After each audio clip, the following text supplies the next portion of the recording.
Universe, ako po si Bea Milian Windorski, proudly representing Pilipinas! Como vemos a Miss Universo Filipinas 2026, la máxima para muchos rumbo al certamen internacional. ¿Cómo lo ves? ¿Crees que gane la corona o hasta qué top la ves? Comencemos con las apuestas. Soy Ian Castro y vamos a comentar. Esta ha sido la última aparición pública de Miss Universo Filipinas 2026, Bea Milian Windorski. Estéticamente se ve pero un wow total, una mujer bastante bella, estilizada, espalda siempre erguida, cabello bonito, maquillaje bonito y vestuario espectacular. Muchos ponen a Filipinas como la máxima y gran favorita por la corona universal este año. También ponen en sus top 2 a Filipinas versus Puerto Rico, Jennifer Barreto. Pero tú, ¿cómo ves a Filipinas? ¿Crees que este año se lleve la corona?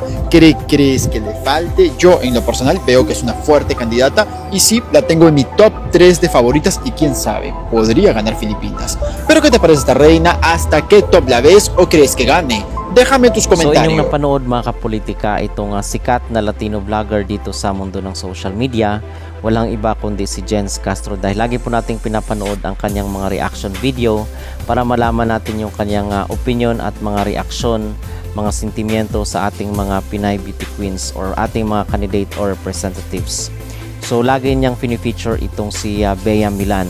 So ang pinaka-latest niya na reaction video ay itong pagpunta ni Bea sa probinsya kung saan is nag-guest siya at talagang marami yung nagsasabi mga kapolitika, nakita siya in person na napakaganda nitong si Bea Milian, mabait at napaka-humble na tao.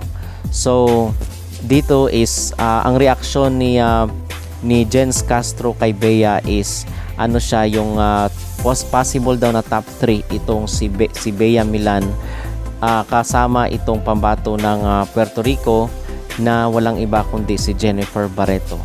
So possible top 3 daw itong si Bea at in fact ang reaction rin ng kanyang mga kapwa Latinos dito sa social media dahil marami nga mga bansa na nagsasalita pareho ng lingwahe nitong si Jens Castro, kung kaya Latinos mga kapolitika yung kanyang lingwahe. Pero ayon doon sa mga comment nila ng kanyang mga kababayan is paborito rin nila itong si Bea Milian at easy top 5 daw para dito sa pambato ng Pilipinas.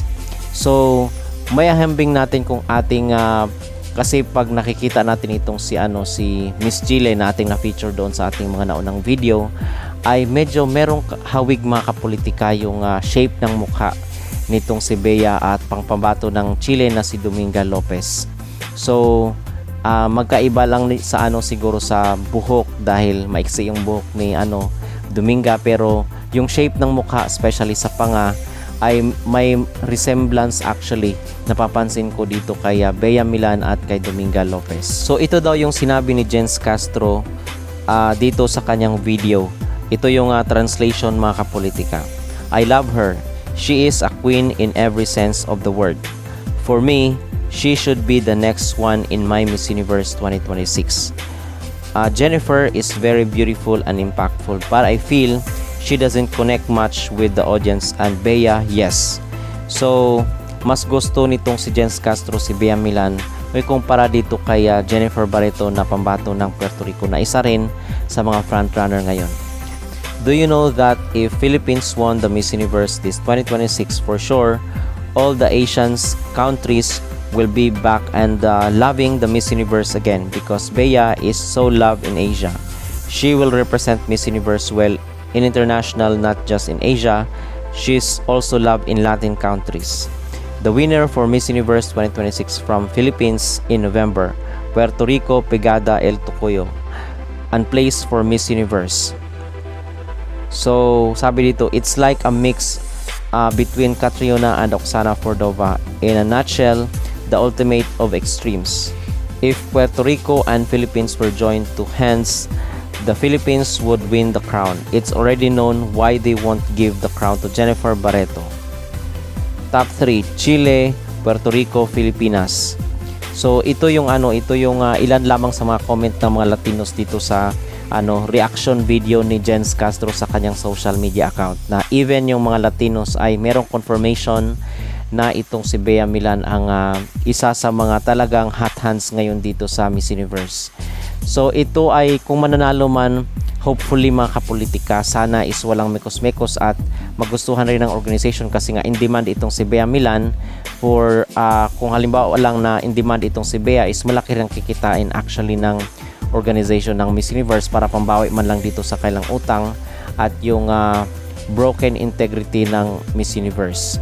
Okay, so si Bea Milan siguro yung magbabango ng reputasyon ng Miss Universe pag mananalo siya dito sa kailang competition ngayong taon. At although meron tayong mga nababasa na baka meron na daw under the table ng sabila is baka mula daw sa Europe ang winner. So sana is isang Asyano naman mga kapolitika kasi 2024 is isang isang European yung nanalo at sana ngayon is Asian naman ang manalo sa 2026. Hindi pwedeng suluhin lang ng isang continent yung corona. Okay? So yun yung ating masasabi at maging reaksyon. At dito naman kay Bea Milan is sana yung preparation niya with her team kasi I believe naman yung doon sa suggestion ng ating netizen na mag-aral ng Espanyol itong si Bea Milan dahil nga dito sa Latin community kaganapin ang Miss Universe 2026 para talagang ma-sink in siya doon at yung cultures ng mga Latinos, ng mga Puerto Rican. So we hope na makakarating sa team ni Bea yung suggestion natin mga kapolitika na at least is mag-aral siya ng kahit papano ng lingwaheng Espanyol.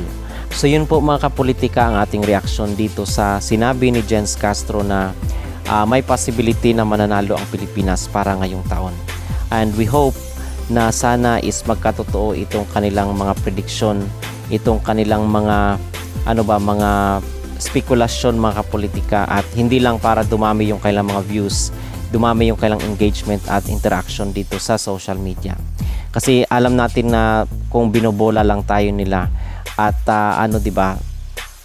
kahit papano naman isang sasabi naman ng totoo itong si Jens Castro pag ayaw or gusto niya sa isang candidate or sa isang beauty queen. So ano po mga kapolitika ang inyong mag-reaction dito na nagustuhan ni Jens Castro si Bea Milan at siya ang favorite ni Jens Castro si Bea ang para sa corona ng Miss Universe 2026. Mag-comment down below at huwag kalimutang mag-like at mag-subscribe na rin kayo para updated kayo sa ating mga latest issue.